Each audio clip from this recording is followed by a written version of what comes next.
Hello, hi, it's Galen. That's my catchphrase. Hey, it's Galen. I've just bought these wicker fences, 3D printed. Got them from Etsy. I just put wattle fences. And that's what I got, wattle fences. There they are. Got 7 of them in the pack. They look nice. They are a little bit on the low side. If you were using them as a military barricade, you'd be upset, but you don't, do you? They're markers around farms and things. And I've put a 28mm gripping beast lad next to them there, just so you get an idea of the height. He's going to go away now. His pals have organised a bit of a do for him. He's retiring. So I'm quickly going to paint him. So the way I'm going to paint them is I'm going to use this Citadel contrast rattling grime first of all, and an old brush, because this brush is going to get a bit of tough life. So let's do that one.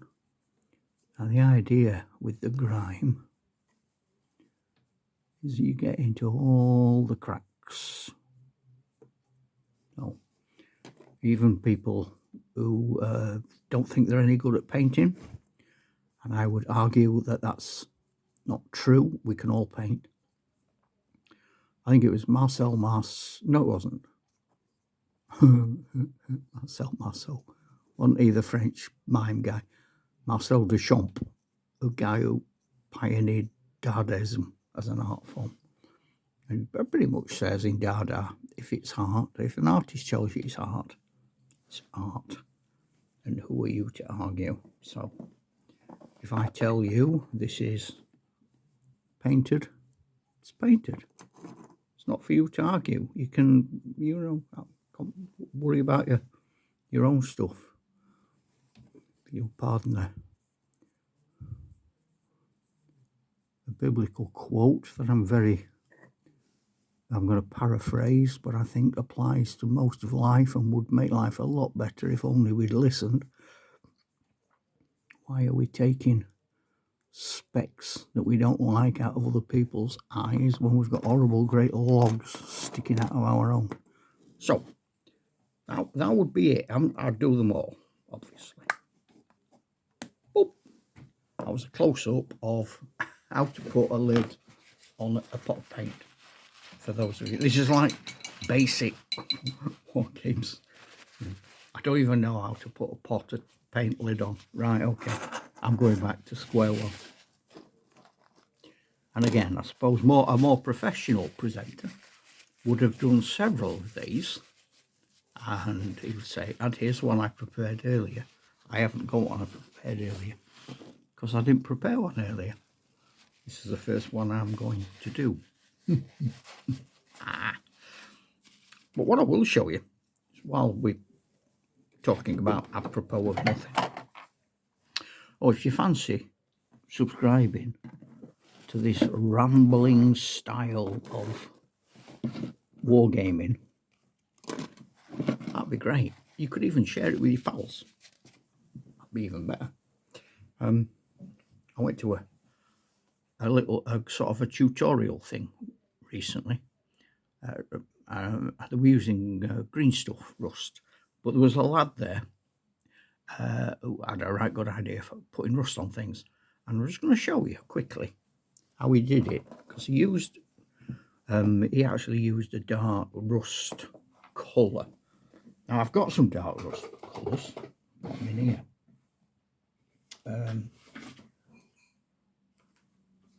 I've got 2 boxes, that's why I'm umming and ahhing, because I don't know which one to use. I'm going to use this one because I think this is the easiest one. Okay, this is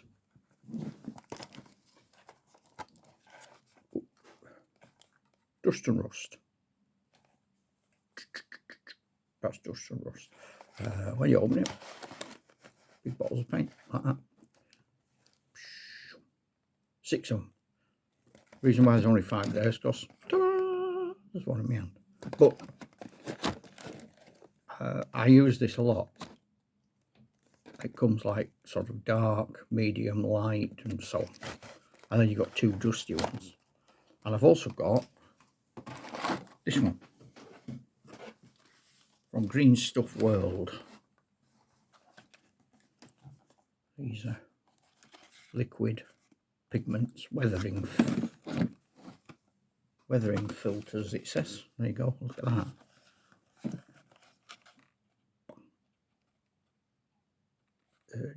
Verdigris and turquoise oxide. Oh, you can have a whale of a time with that. Trouble is, I'm so keen on it, I don't want to use it. So, that's a by the by. That's just something I'm going to do in a little bit, rust. So what this chap said was, well, why don't you try this? So you get something, you could even use diluted black paint, I suppose. So you get your old, this is my beat up camperman. And I think, okay, this is where it rains. Let's imagine when the rain rains in my post-apocalyptic world, this is where it rains. I'm not bothered about the roof rack, that's a different animal. Now, can you see where it's starting to run down and puddle? Like that.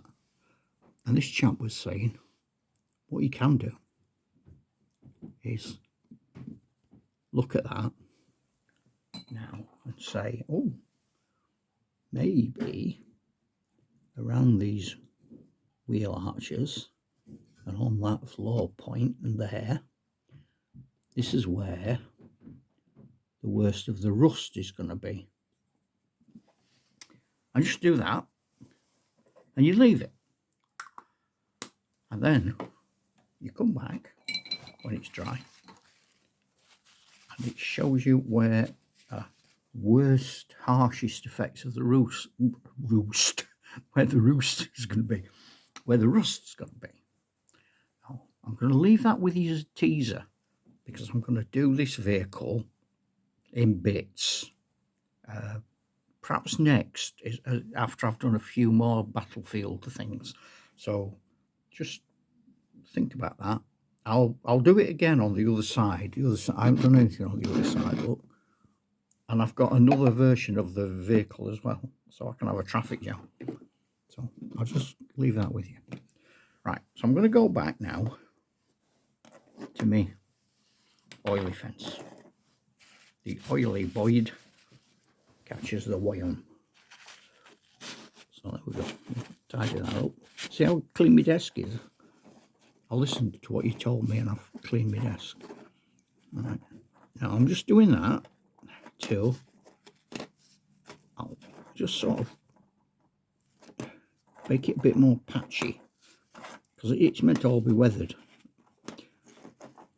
Where's it gone? I thought I'll just move it for him so he can see it better, and I moved it right out of the picture. Then foundry drab. This is perfect, just personal preference. This I've gone for this because I could do me, I'm counting the ink as the dark, so this is my medium, and I think I mentioned before it's not proper dry brushing this, it's just waft it, have a waft. Okay, it's not dry brushing. Dry brushing requires a certain amount of finesse and skill, which these YouTube things will definitely prove are not necessary to join our club. There we go. So that's that.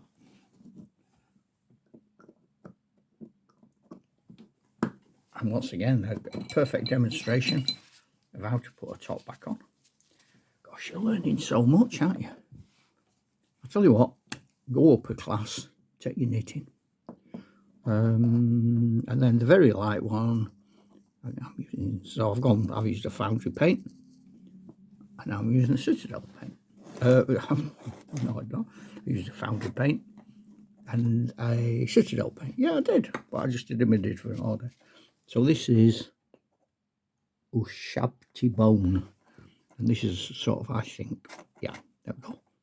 Serious lightness here. The lightness of being. I'll tip that over.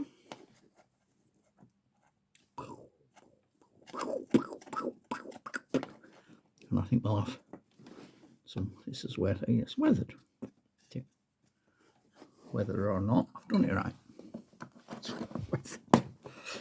I clearly haven't done it right in a lot of places. Oh, by the magic of paper towel. Let's get rid of that. Push, push, push, push.